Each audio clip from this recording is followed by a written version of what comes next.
Te damos gracias, Señor, por tu cuidado. Te damos gracias, Señor, por la promesa que tú nos concedes de que podemos acercarnos a ti, Señor, en cualquier momento y particularmente en esos momentos de necesidad, Señor. Podemos acercarnos confiadamente al trono de tu gracia para recibir precisamente de tu gracia y de tu misericordia, para así poder lidiar efectivamente, Señor, con todos los asuntos que se presentan delante de nosotros. Lo que hacemos en esta hora también, pues, te lo presentamos, Señor. Queremos que nos ayudes. Tú conoces, Señor, cómo está cada uno de nosotros, cómo está nuestra alma, cómo está nuestra mente, nuestras emociones, nuestra voluntad, Señor. Y pues lo que te suplicamos, Padre Santo, es que vuelvas a tener de nosotros misericordia y que nos conceda, Señor, la capacidad, el poder, Señor, la energía espiritual para poder llevar todos nuestros pensamientos cautivos a la persona de Jesucristo y que podamos recibir iluminación tuya, Señor, para poder, Señor, pues procesar todo lo que tú nos quieres dar hoy a través de tu santa palabra, Señor. El asunto que nos preocupa en esta noche, Señor, nuevamente es el asunto de tu providencia. Es algo que está muy por encima de nuestra capacidad para entender, Señor, y pues te rogamos que nos ayudes, Señor, en la forma que a ti te parezca apropiado, que al salir de aquí podamos tener un entendimiento mejor de lo que tenemos en este momento de tu providencia, de forma tal de que podamos disfrutar, Señor, de todo lo que acontece en nuestra vida, como es tu deseo y como es el propósito de la lección que comenzamos hace una semana, Señor, aquí en Matete. Gracias por las facilidades que tú nos has dado. Gracias por el técnico de Spectrum que anda por ahí, Señor, tratando de ayudarnos a resolver los problemas tecnológicos, Señor. Y gracias por proveer para todas nuestras necesidades conforme a tus riquezas en gloria, Señor. Gracias por los que trabajan con los jóvenes, con los niños en esta hora. Gracias por aquellos que te sirven a ti al servir a los chiquitos en la guardería, Padre. Ayuda al pastor Tim, a John, a los que estén enseñando en el santuario, Padre. Te lo rogamos en nombre de Cristo y para su gloria. Amén. God is good? All the time? Very good. Very, very, very, very good. Okay. Now.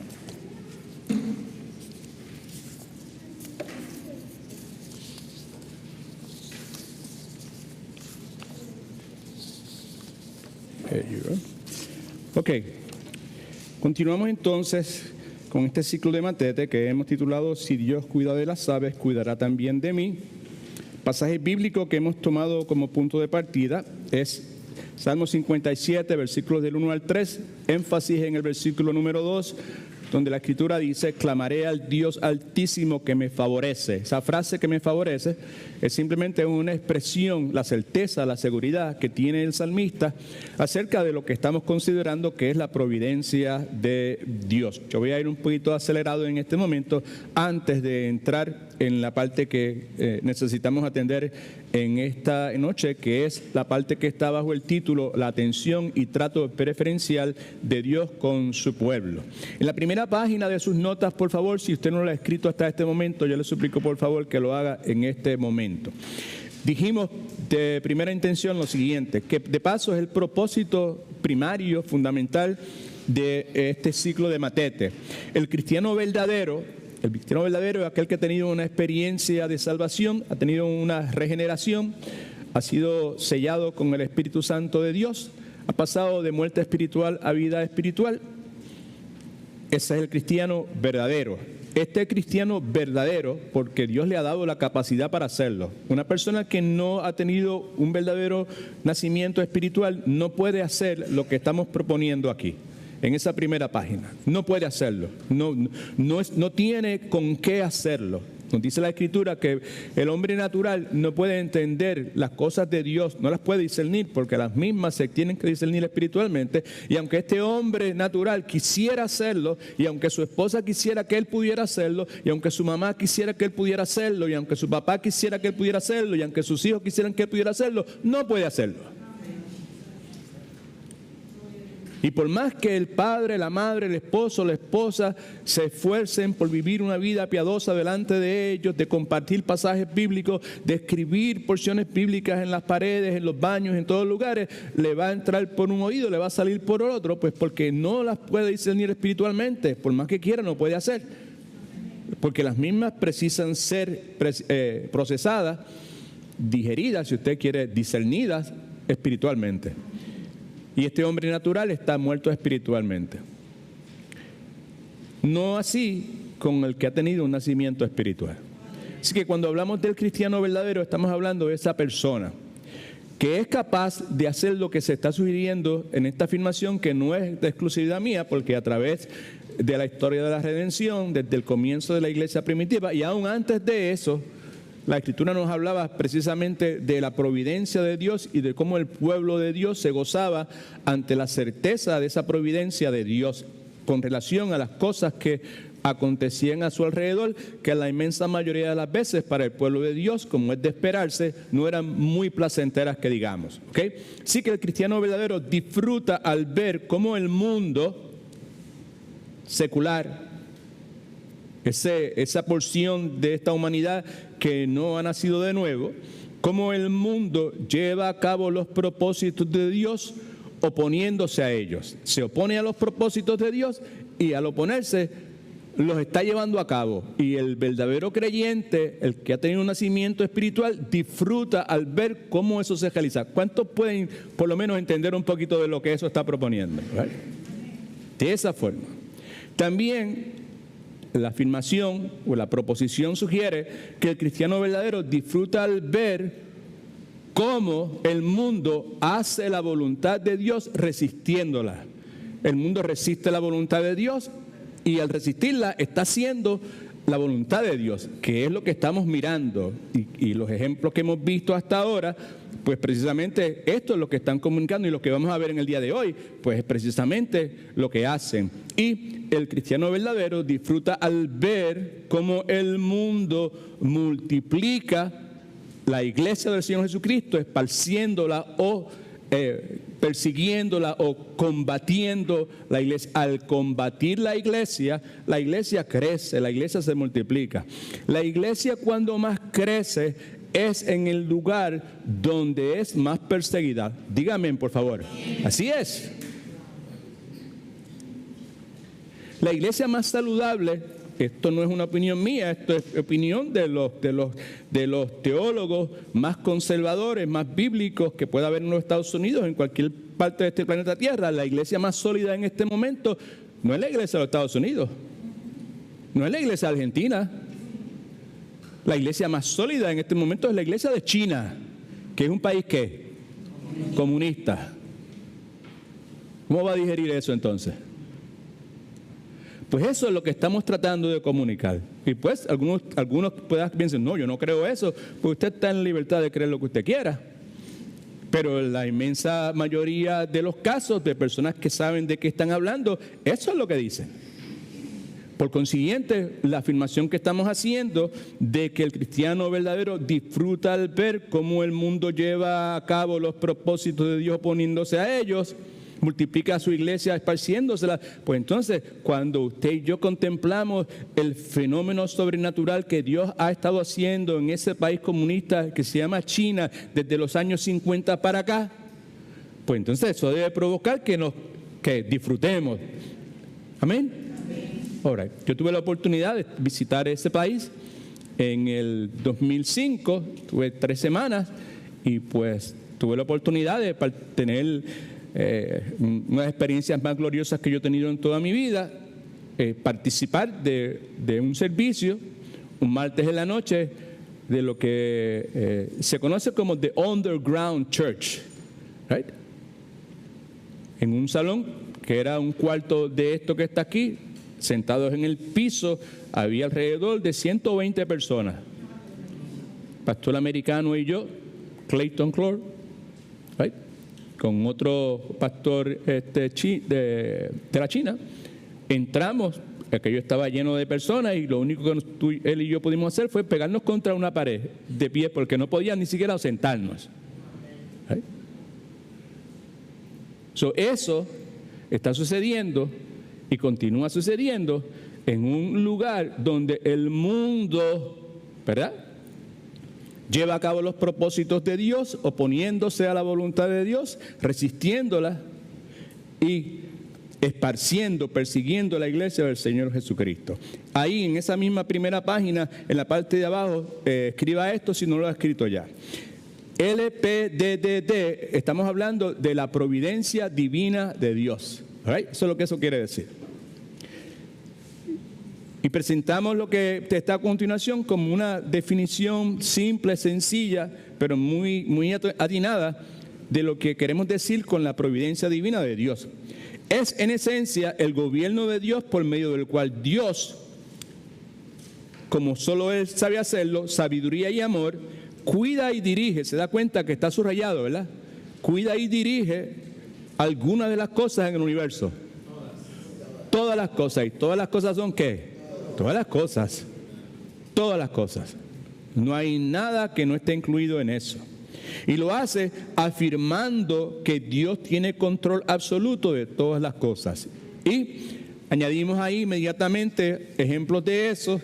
Dios gobierna soberanamente sobre todo el universo. Dios gobierna soberanamente sobre todo el mundo físico. Dios gobierna soberanamente sobre todos los asuntos de las naciones. Dios gobierna soberanamente sobre el destino de la humanidad. Dios gobierna soberanamente sobre los éxitos y fracasos humanos. Dios gobierna soberanamente en cuanto a la protección de su pueblo. La página número 2, en la parte de abajo, si no lo ha llenado, llénelo ahora.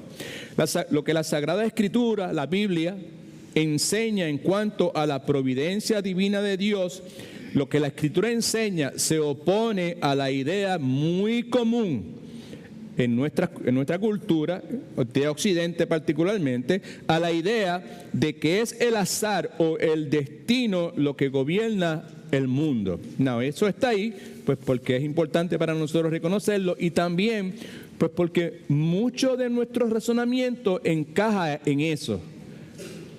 Dios es soberano de todas las cosas, pero nosotros en nuestra conducta, en nuestra expresión, en nuestras reacciones, le adjudicamos al azar o al destino mucho de lo que sucede a nuestro alrededor. Muchas veces ni cuenta nos damos sobre el particular.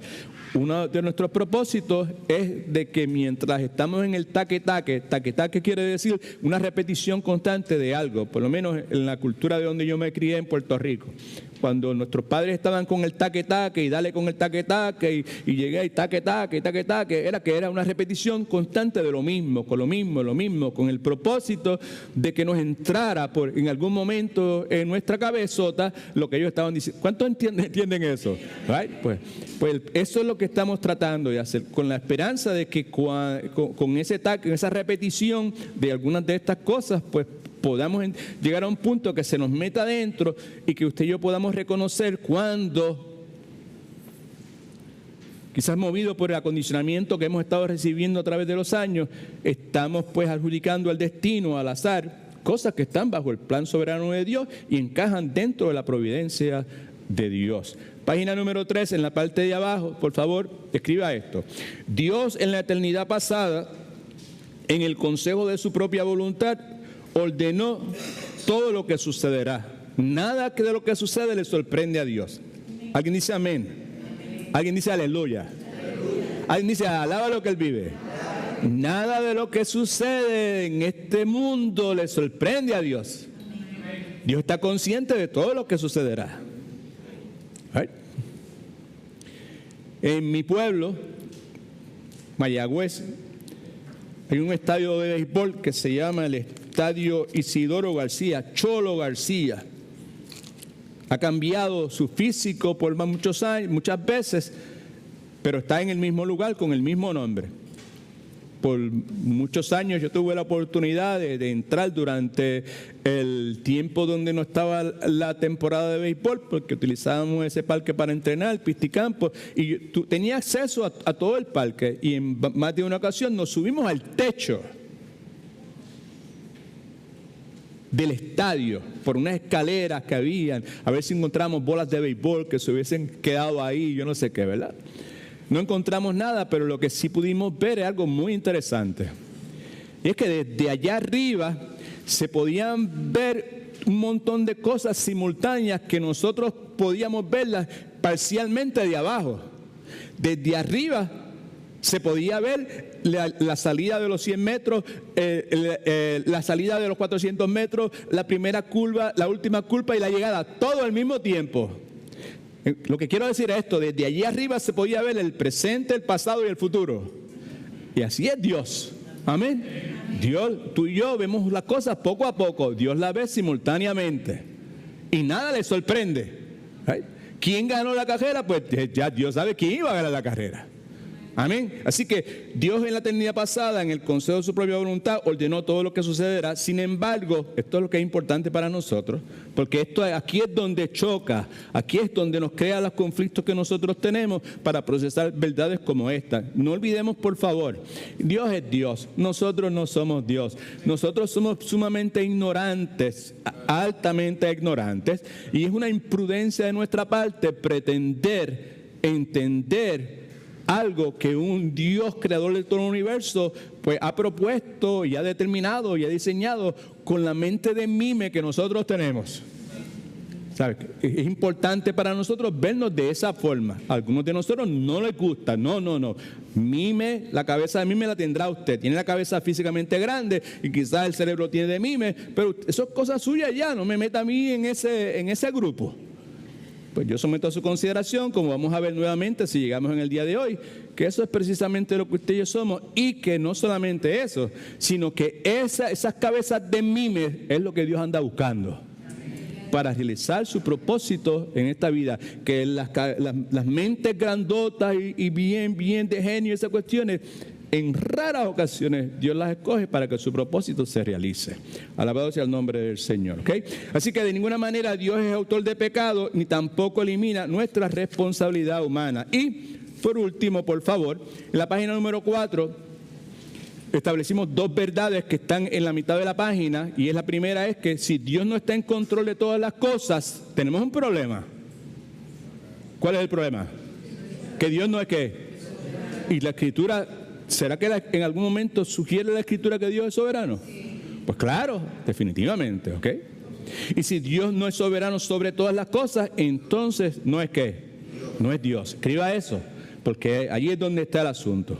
Y entonces, ante esa realidad, pues yo tengo la opción de mantenerme ahí, rebelde, ensimismado, ahí insistiendo que lo que va a imperar es la opinión que yo tengo, en vez de ceder a lo que claramente la Escritura me dice que es, aunque yo no lo pueda entender.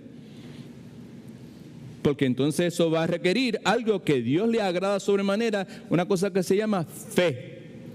Amén. Es que yo no lo entiendo. Cuando yo lo entienda, pues fantástico, cuando tú lo entiendas. Pero no pretendas que cuando tú lo entiendas, Dios lo va a recibir. Ay, que ese es mi nene lindo, qué bueno, que Él va a hacer la cosa cuando Él la entienda. No funciona de esa forma, porque nosotros no caminamos por vista, nosotros caminamos ¿por qué? Por fe. Alabado sea el nombre del Señor.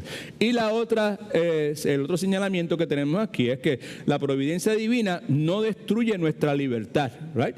Porque como señalamos ya en los últimos 2 miércoles, el issue es, pero ven acá, o yo tengo libre albedrío o Dios es soberano. No puede ser que Dios sea soberano y tenga libre albedrío. Y eso ya lo atendimos en los últimos 2 miércoles. Le dedicamos bastante tiempo a tratar de ver qué es lo que la Escritura dice, ¿verdad? Así que la providencia divina no destruye nuestra libertad. La providencia divina tiene en cuenta nuestra libertad, pero en su inmensa sabiduría, Dios establece el rumbo que nos conduce a cumplir su voluntad. Con eso ya establecido, pues entonces vamos a la parte que nos preocupa en el día de hoy, la noche de hoy, debí haber dicho, que está bajo el título La atención y trato preferencial de Dios con su pueblo. Right? Now, ese trato preferencial lo vemos claramente exemplified, o nos da ejemplo, ¿verdad? ¿Cómo se dice exemplified en español? Ejemplificado. Ejemplificado, lo vemos ejemplificado en 2 porciones bíblicas, en Salmos 17, versículo 8 y en Mateo capítulo 6, versículo 26. Mira a ver si usted lo puede identificar. Aquí lo vemos. El salmista dice, guárdame como a la niña de tus ojos. Eso nos habla de un cuidado ¿qué? Pasajero, superficial o profundo, serio. Profundo. Pues algo, tú eres la niña de mis ojos. O sea, tú estás por encima de... Tú eres lo más que yo voy a cuidar, voy a proteger. Eso es básicamente lo que está diciendo. Como la niña a tus ojos, y escóndeme, alabado Cristo, mi alma te alaba, bajo la sombra de tus alas. Que es lo que esta gallina hace con sus polluelos y los protege y los cuida, no importa lo que sucede. Y vemos entonces en Mateo capítulo 6, versículo 26, las palabras de nuestro Redentor, Señor Jesucristo, Mateo capítulo 6 nuevamente, donde nos exhorta a que nosotros consideremos la condición de las aves del cielo y clarifica el hecho de que estas aves no saben sembrar, no lo hacen, tampoco ciegan, no tienen graneros donde puedan ellas almacenar lo que comen. Sin embargo, ahí está la frase, sin embargo, vuestro Padre Celestial, ¿qué hace? Las alimenta, es lo que dice, las alimenta, ¿verdad? Y luego añade, no valéis vosotros mucho más que ellas, valemos más que ellas a los ojos de ¿quién? De nuestro Padre Celestial, que tiene un trato preferencial con cada uno de sus hijos, cuida de sus hijos. Y podemos seguir hablando ahí de ese sermón del monte, y si ustedes que son buenos, su papá, y son humanos, y tienen tanta inconsistencia, si su hijo le pide pan, ¿te hago una piedra? No. Si le pide un pescado, ¿una serpiente? No. Cuanto más vuestro Padre Celestial dará a vosotros todas las cosas que ustedes necesiten. Así que la idea, el concepto, la proposición de que Dios tiene un trato, una atención especial para con su pueblo es correcta, ¿verdad?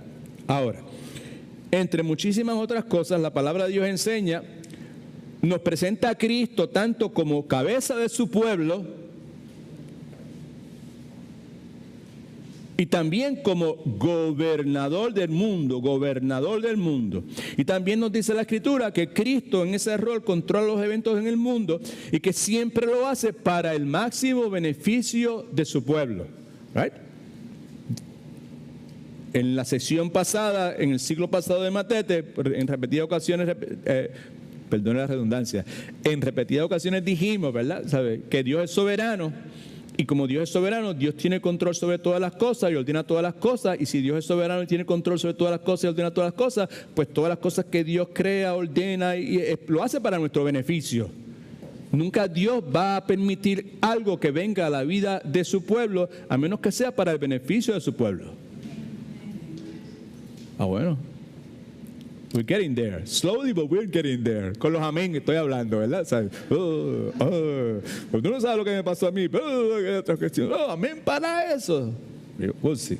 Okay. Now, ya hemos señalado en más de una ocasión nuestra intención en este ciclo de Matete, y la misma es de presentar argumentos bíblicos, no personales, no ideas mías, ante ustedes, que en su inmensa mayoría, yo diría todos los que están aquí presentes en esta noche, profesan ser creyentes. Y mi intención es presentar argumentos bíblicos que puedan sustentar la proposición de que las obras especiales de la providencia divina de Dios no son meros accidentes. Right? Todo lo que sucede en mi vida es parte de, nuevamente, la obra especial de la providencia divina de Dios. Dios está en control de todas las cosas, y lo que sucede a mi alrededor es por medio de su providencia, porque su providencia lo permite, y por consiguiente, si eso es de esa forma, que es de esa forma, nada de lo que sucede en mi vida es un mero accidente. Así es. Nada más con el testigo.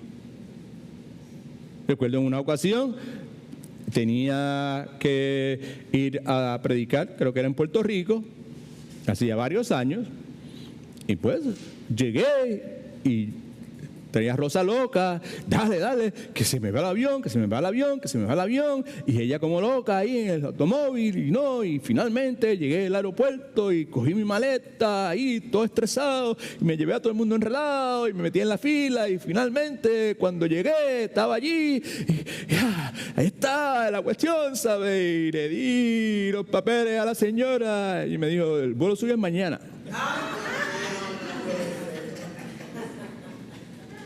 Entonces ya se había ido y no había teléfono, no tenía teléfono celular en ese momento, nada de eso. ¿Ok?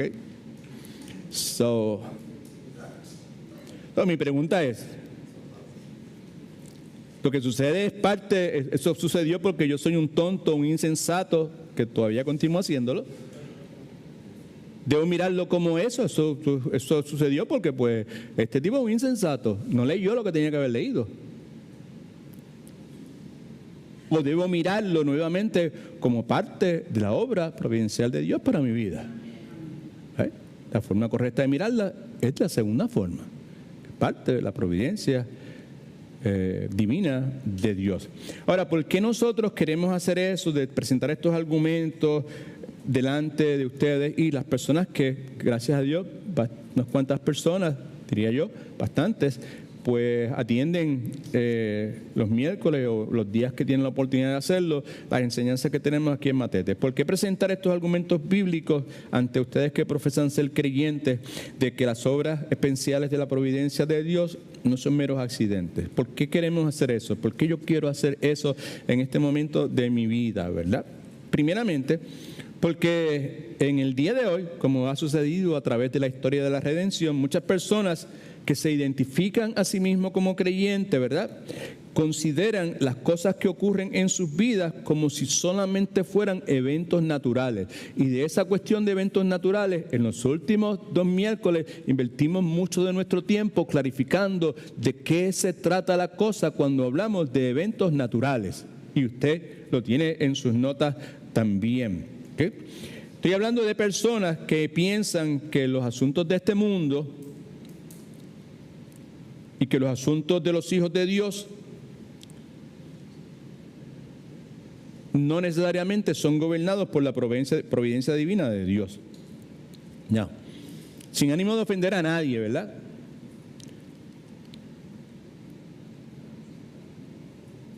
Me parece a mí que en gran medida pensar que cierta cantidad o algunos o todos los asuntos de este mundo que tienen que ver con los hijos de Dios o no tienen que ver con los hijos de Dios no son gobernados por la providencia divina de Dios. En gran medida, a la luz de todas las cosas que nos hablan la Escritura sobre el gobierno soberano de Dios, vivir de esa forma es vivir como si Dios no existiera. Y es por eso que mi intención es hacer proposiciones bíblicas, respaldadas totalmente por posiciones bíblicas, no ideas que yo pueda generar, ¿verdad?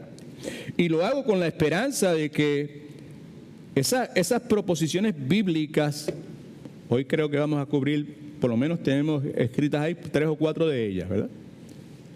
Esas proposiciones bíblicas con relación a este asunto las hacemos con la esperanza de que al leerlas, ¿verdad?, el Espíritu Santo ilumine nuestro entendimiento.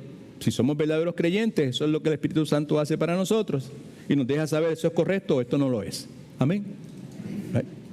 Pues entonces, mi esperanza es que nosotros consideremos, ¿verdad?, o reflexionemos, si usted quiere, pero más importante que llegue un momento en que nosotros recalibremos al considerar y reflexionar sobre lo que estamos viendo y escuchando, pues que hagamos ajustes en la forma como bregamos con los asuntos de nuestra vida. La primera proposición es esta: en infinidad de ocasiones el pueblo de Dios ha sido rescatado del peligro y del mal por un poder superior al poder de la naturaleza. Y frecuentemente ese rescate, ¿verdad?, ha sido realizado en una forma contraria al curso normal de la naturaleza. ¿Okay?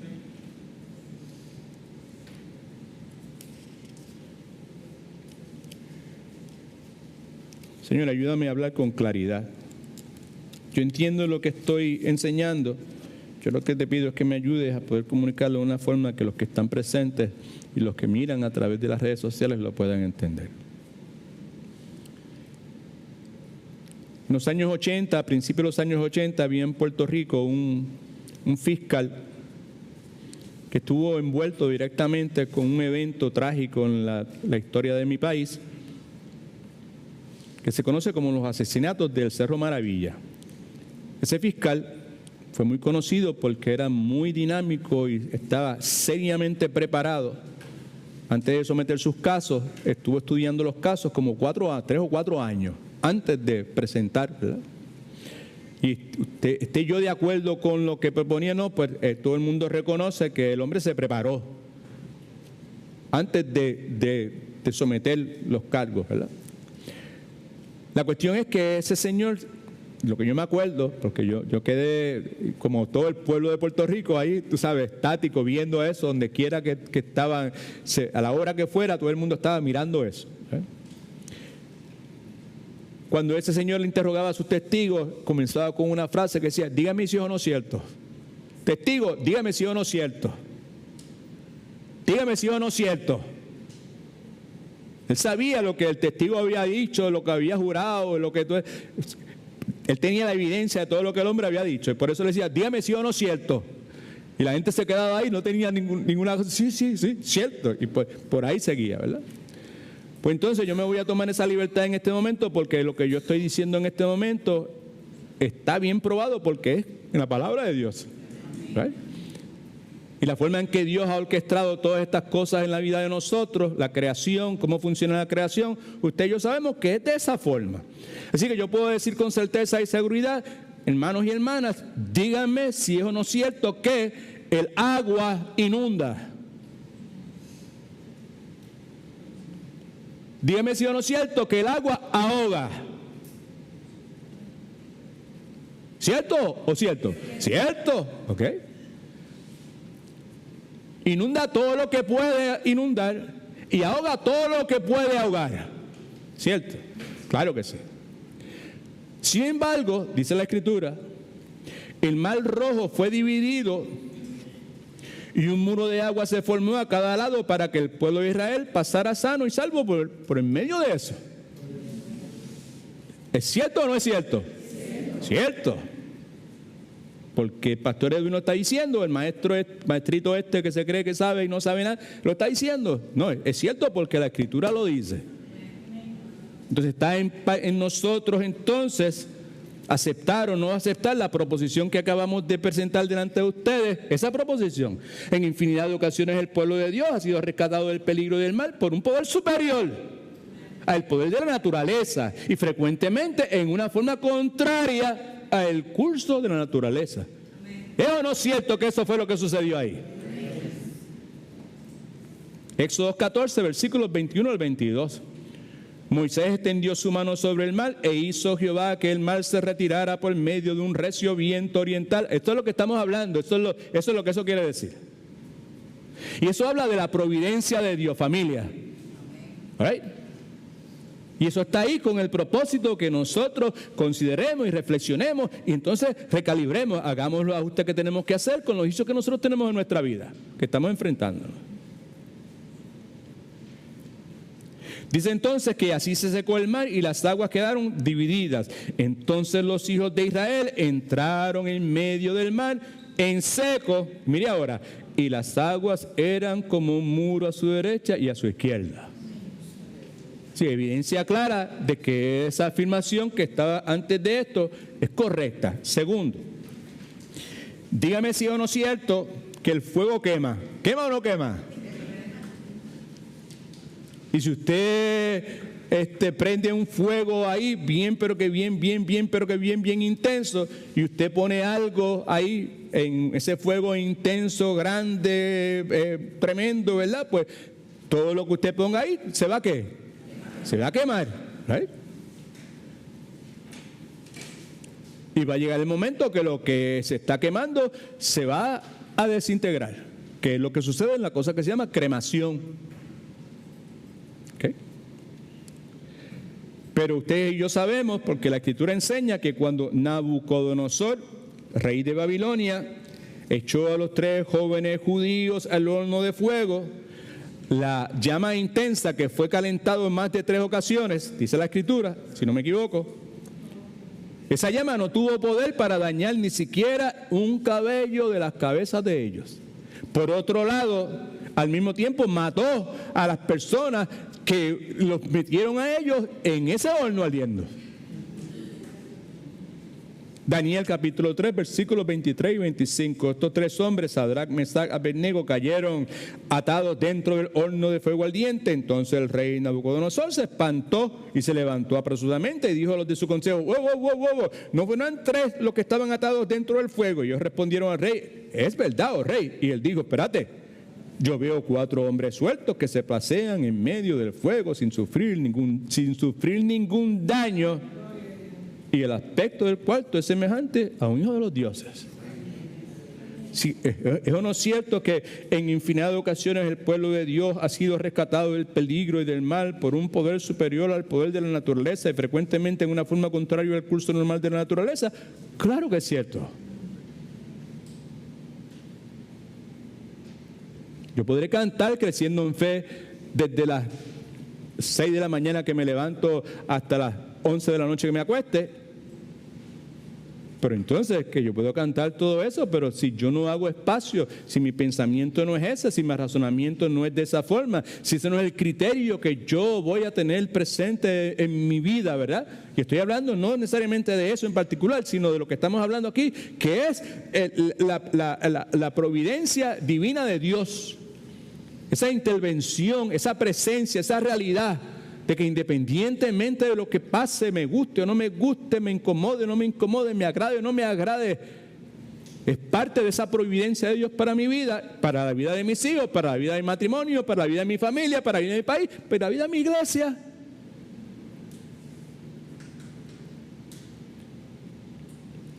Muy pocos pensaron que cuando Mao Zedong tomó a control de ese país tan grande como es China y comienza a regir y comienza en los años 60 con la revolución cultural del libro rojo y toda aquella persecución y todo lo que sucede con los misioneros americanos, ingleses, australianos, cómo fueron sacados, muchos fueron matados.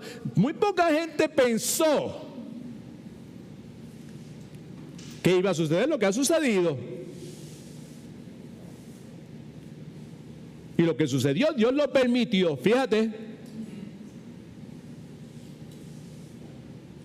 Y lo mismo que sucede en el día de hoy, es muy parecido a lo que leemos en el caso de José de Egipto. Dios lo permite para ver hoy mucha gente con vida, ¿right? Y la iglesia, como dije hace un momento, más potente, más viva, más real, más genuina. No es la de los Estados Unidos, by the way, otra vez, no es la de Puerto Rico, no es la de México, no es la de Argentina, no, es esa iglesia. Donde los verdaderos milagros sobrenaturales suceden, no es aquí por la televisión, en TVN o en Enlace, familia. Alguien dice amén, aleluya. Yeah. Nada de eso, para nada.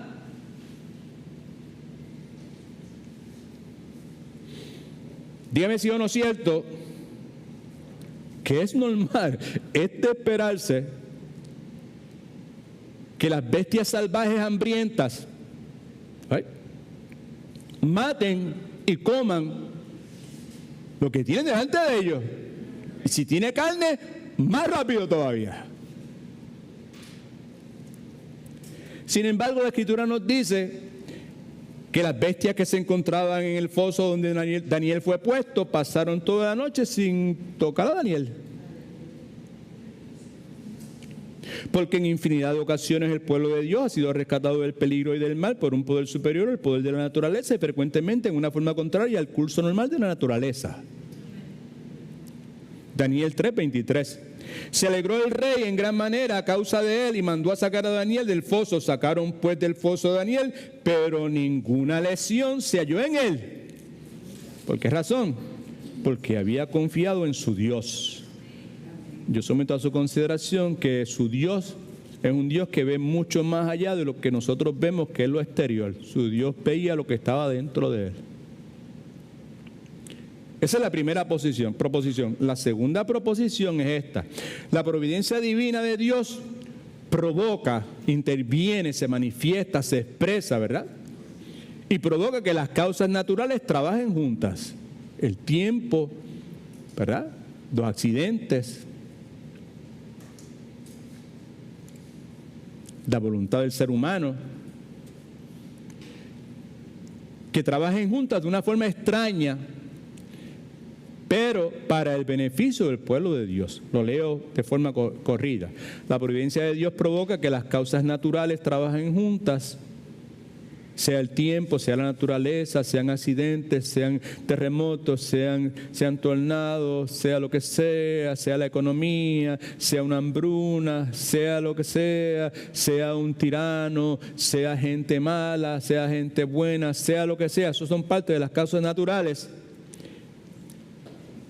Y al expresarse, ¿verdad?, esas causas naturales, muchas veces de una forma extraña, que usted y yo no podemos atar una cosa con la otra. ¿Qué tiene que ver esto con esto? ¿Verdad? ¿Okay? Pero siempre es para el beneficio del pueblo de Dios, que es precisamente esa expresión tan contundente que muchos de nosotros hemos leído en infinidad de ocasiones y algunos de nosotros la hemos enseñado también y muchos de nosotros la hemos cantado también, que es la expresión o lo que leemos en Génesis capítulo 50, versículo 20, donde finalmente José, al final del camino, at the end of the road, dice, ustedes pensaban hacerme mal, pero Dios lo encaminó para bien. Dios tenía un plan superior, infinito, muy por encima de lo que ustedes trataban de hacer, y era hacer lo que vemos hoy, que era mantener con vida a mucha gente. Yo someto a su consideración, respetuosamente, que en la historia de José de Egipto hay unos pasos, si usted quiere, de la providencia de Dios, a través de los cuales estos pasos, pasos me refiero a cosas que fueron sucediendo, ¿verdad? Eventos que sucedieron. Cuando usted lee la narrativa ahí en Génesis, usted los puede ver. A través de los cuales José llegó a ser el primer ministro de Egipto. Y yo, con temor de equivocarme, pero estoy casi seguro, sugiero que es muy posible que si uno de esos pasos hubiese fallado, entonces la historia probablemente hubiese terminado de una forma distinta. No soy dogmático, esto es de esta forma, pero yo pienso de esa forma. Hay otros que difieran de mí en ese particular. Así yo quiero que miren sus notas, me parece que lo tenemos ahí, claro que sí, seguro. La providencia de Dios en la jornada de José de Egipto. La jornada de ser un pastor de ovejas, que era lo que el muchachito era, hasta convertirse en el primer ministro de Egipto. Escriba estos blanquitos que tiene ahí. Sabe que a mí me gusta dar blancos y en esta ocasión me las voy a poner. Tengo muchos blancos para darle. ¿Ok? Lo primero que quiero escribir, el primer paso, no voy a seguir utilizando la palabra paso, ¿verdad? Pues usted sabe qué es lo que quiero decir, ¿ok? Los sueños de José, eso es lo primero que pasa. Si no tuviera sueños, lo que leemos en Génesis 50:20 no se hubiese realizado. ¿Right? Comienza con los sueños de José. ¿Cuántos dicen amén? Por ahí es que empieza la cosa. Es el comienzo de toda la cuestión.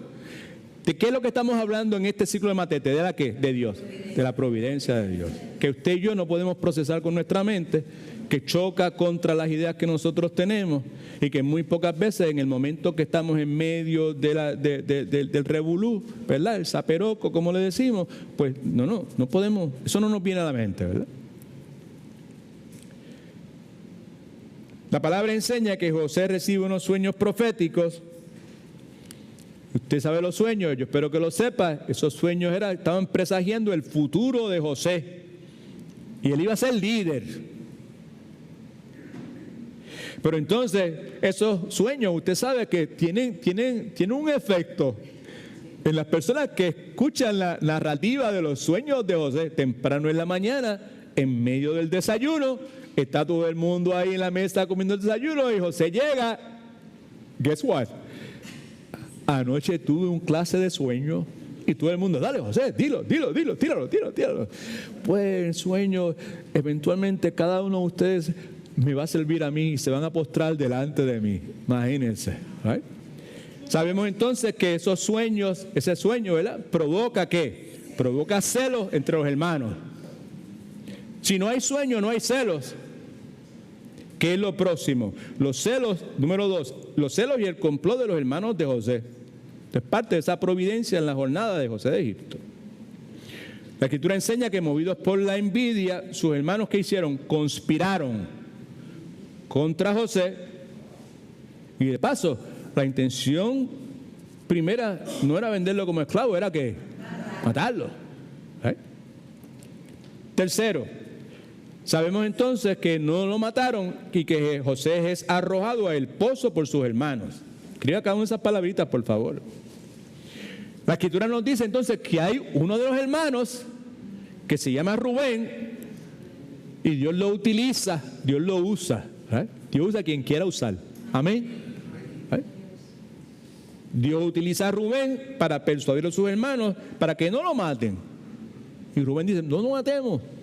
Son más complicadas la cosa. Vamos a arrojarlo en un pozo que no tenga agua, seco. Luego entonces sabemos que José es vendido como esclavo, que es el punto número 4 en sus notas. Mientras está en ese pozo, viene una caravana ismaelita y de medianita que pasan por allí en dirección a Egipto. ¿Y qué sucede? Que los hermanos de él deciden venderlo como esclavo. ¿Está viendo cómo se va hilvanando toda esta cuestión? Luego José es vendido a un señor llamado Potifar cuando llegan a Egipto, ¿verdad? Y por alguna razón ese hombre resulta ser un oficial de Faraón y resulta ser capitán de la guardia.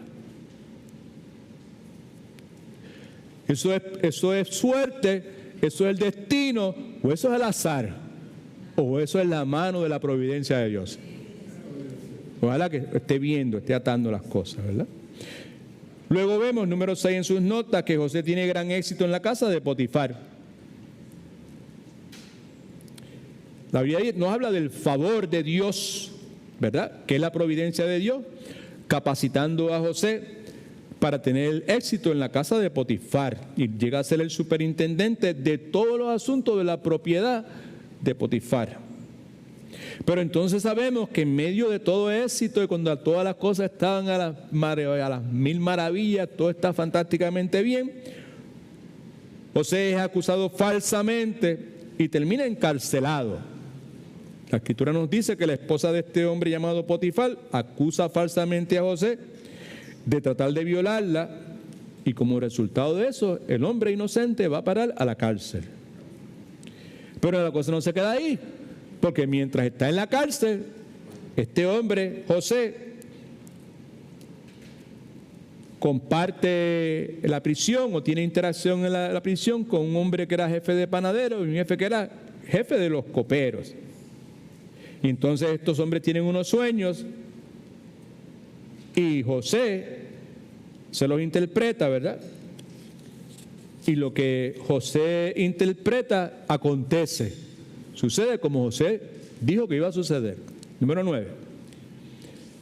José entonces, luego de eso, pues empieza a recibir todos los beneficios del trabajo que había hecho, prediciendo los sueños, o mejor dicho, aclarando los sueños del copero y el panadero. Y desde ese momento en adelante, el copero y el panadero estuvieron pendientes de José y lo cuidaban y lo protegían en todo momento. ¿Amén? No, ¿verdad que no? Suena bonito, pero no. Porque José es olvidado en la prisión, que es el número 9. Y por 2 años nadie se acordó de José. Pero entonces, la cosa comenzó con sueños. Y ahora entonces nos encontramos que el faraón entonces es el que tiene sueños. Y son sueños que en el argot psicológico se conoce como un sueño recurrente. Vuelve a tener el mismo sueño y sueña lo mismo y sueña lo mismo y sueña lo mismo. Y el asunto es que nadie en Egipto puede interpretar sus sueños, ¿verdad? Y entonces José es recordado, que es el número 11, y convocado. El copero recuerda la habilidad de José para interpretar sus sueños y lo refiere al faraón. Y cuando José es referido al faraón, es convocado ante la presencia del faraón. Usted sabe el resto de la historia. Todo lo que yo estoy diciendo, usted lo sabe. Lo único que yo estoy tratando de hacer es presentarlo de una forma que usted pueda ver cómo la providencia de Dios estaba presente en todas estas cosas, que es la misma forma que sucede en la vida de nosotros. Usted puede decir, no, pero eso fue única y exclusivamente en el caso de José. No, eso es en el caso de cada uno de los hijos de Dios. Es la verdad que usted y yo lo rechazamos, rehusamos, decimos, no es de esa forma, y esto no puede ser, y es como va a ser así, aquel es malagradecido, y mira todo lo que yo hice, y mira cómo me trató, y mira aquella otra cuestión. Ajá, amén. ¿Hacemos eso o no hacemos eso? Claro que hacemos eso. Entonces, número 12, José finalmente interpreta los sueños de Faraón y es elevado a una posición de poder. En esa posición de poder, José interpreta, previo a eso, obviamente, el sueño del Faraón y lo define, para resumirlo así, 7 años de abundancia y 7 años de abundancia seguidos por 7 años de hambruna. Y José, ante el hecho de que Dios siempre estaba con él y todo lo que José hacía bien, le quedaba bien, dice la Escritura que propone un plan para almacenar grano. Usted sabe el resto de la historia. Y eso provoca que el faraón quede impresionado con este judío llamado José y lo convierte en el primer ministro de Egipto, segundo en poder detrás de Faraón. Ahora, ¿cuál es el punto detrás de lo que estamos tratando de hacer en este momento? Y se acabó el tiempo. Ya, quedan 2 minutos. Vea, quedan 10 minutos. La secuencia de eventos, este es el punto. La secuencia de eventos que tenemos aquí, estos 12 eventos, ¿verdad? Destaca por encima de todas las cosas cómo circunstancias aparentemente negativas, en última instancia, contribuyen a un propósito mayor. Y el propósito mayor, detrás de cada una de estas 12 eventos, era elevar a José a una posición donde él pudiese hacer lo que Dios quería hacer. Dios quería salvar vidas. Amén. Incluyendo, nuevamente, la familia de José. Génesis 50:20, ustedes pensaron hacerme mal, pero Dios cambió ese mal en bien para hacer lo que hoy vemos, para salvar la vida de mucha gente. Ahora, otro ejemplo de la providencia de Dios divina que provoca que las causas naturales trabajen juntas en una forma extraña para el beneficio de su pueblo, lo vemos en el caso de la reina Esther. All right. El pasaje más importante o que es central, clave, como usted le quiera llamar, en el libro de Esther es Esther 4:14, donde dice: porque si callas absolutamente en este tiempo, respiro y liberación vendrá de alguna otra parte para los judíos. Si tú te callas la boca, Dios va a hacer lo que tiene que hacer. Mas tú y la casa de tu padre pereceréis. Y quién sabe si para esta hora ha llegado el reino, en el plan soberano de Dios. Ella estaba ahí con un propósito claro de parte de Dios. La Escritura nos dice que en tiempos de Esther hubo 6 por lo menos actos de la acción, si usted quiere, de la providencia de Dios. Esas acciones de parte de Dios se combinan para provocar la caída de un individuo llamado Amán y para, en última instancia, salvar al pueblo de Israel de la destrucción. Permítame hacer este comentario y yo creo que oramos porque ya se nos acabó el tiempo. Dios es Dios, amén. Y Dios es capaz de hacer cosas diferentes, voy a usar esa palabra, diferentes, ¿verdad? En su propósito, su intención y su determinación de cuidar de su pueblo. Dios va a cuidar de su pueblo. Porque Él es un buen padre, amén. Él es el buen pastor, por excelencia. Cuida de su pueblo.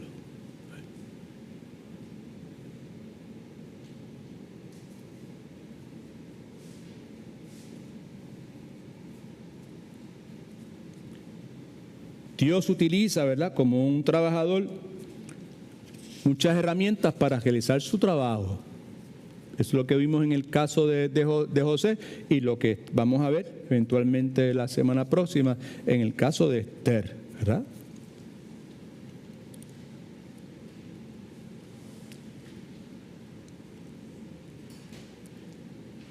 El domingo pasado yo dije que yo soy una persona bien mal agradecida y alguien escuchó que yo dije eso y después estaba hablando con la hermana, no está aquí en el día de hoy, pero estaba hablando con ella y me lo recordó, ¿sabes?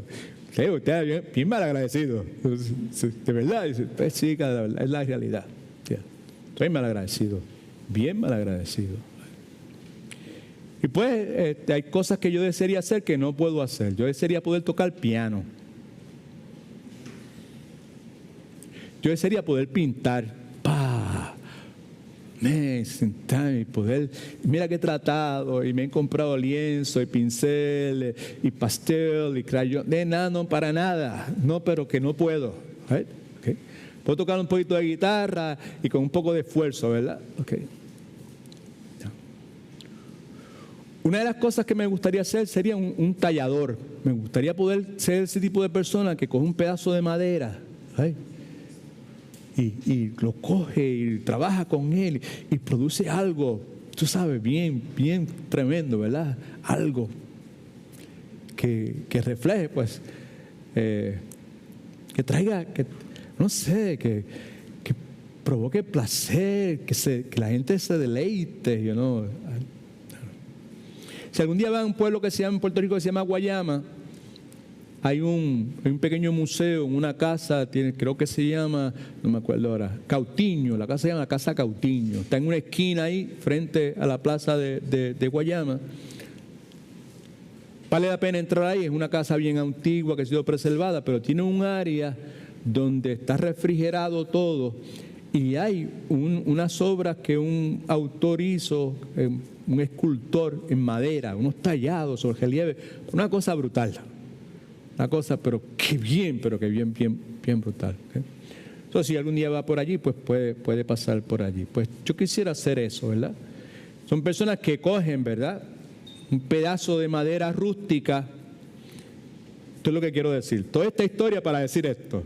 Me gustaría ser una persona que pudiese coger un pedazo de madera rústica, ¿verdad?, y convertirla en una obra de arte. Eso es lo que yo quisiera poder hacer, ¿verdad?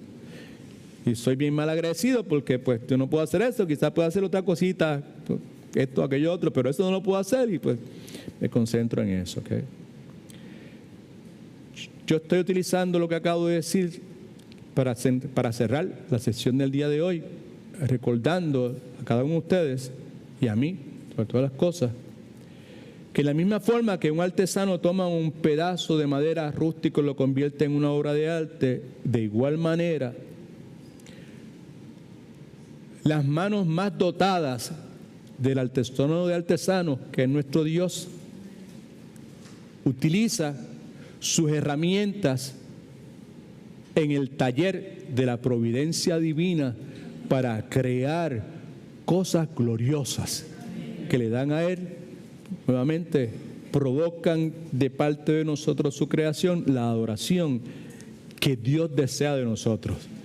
Dios anda en busca de adoradores que lo adoren con la actitud correcta y conforme a la palabra de Dios. La próxima semana vamos a comenzar entonces, si el Señor permite que regresemos, considerando cómo la providencia de Dios interviene en la jornada de Esther. Lo que tenemos delante de nosotros, si por casualidad, uno nunca sabe, ¿verdad?, le resultó un poco interesante lo que hemos considerado en la noche de hoy, yo le aseguro que lo que tenemos por delante es muchísimo más interesante. Vamos a ver todas estas cosas de las cuales la palabra nos habla, que nosotros hemos visto y leído montones de veces y que probablemente nunca nos hemos considerado a considerar lo que eso quiere decir. God is good all the time. Padre, en el nombre de Jesús, mil gracias te damos porque tú eres bueno, porque tú eres fiel, porque tú no has concluido con ninguno de nosotros. Cada uno de nosotros somos ese pedazo de madera rústica, Señor, y tú eres ese escultor superdotado que tú eres, Señor, y tú eres capaz, Padre Santo, de convertirnos a cada uno de nosotros en obras de arte para tu gloria y para tu honra, Señor. Mi deseo es que de alguna forma, pues, cosas como estas que pueden resultar románticas a los oídos de algunos, Señor, se conviertan en realidades, Señor, y que, como señalamos al principio, que podamos deleitarnos al ver, Señor, cómo todo lo que hay a nuestro alrededor, particularmente las cosas que aparentemente son contrarias a ti, tú las utilizas para que tu propósito glorioso se materialice a través de esas mismas cosas, Señor. Así que ahora te rogamos que conduzca nuestros automóviles de regreso a nuestros hogares. Tú sabes, Señor, tú conoces cada detalle de la vida de cada uno de nosotros. Tú sabes de la pata que cojeamos. Tú sabes dónde nos duele, Señor. Tú sabes qué es lo que necesitamos, Padre Santo. Me parece que recojo el sentir de cada uno de los que están aquí y presento delante de ti, Señor, la palabra del Salmo 139, los versículos 23 y 24, donde el salmista, inspirado por tu Santo Espíritu, te clama a ti, Señor, y te pide, por favor, que vengas y traigas tu luz poderosa, Señor, y que mires y que escudriñes en lo profundo de cada uno de nuestros corazones, Señor.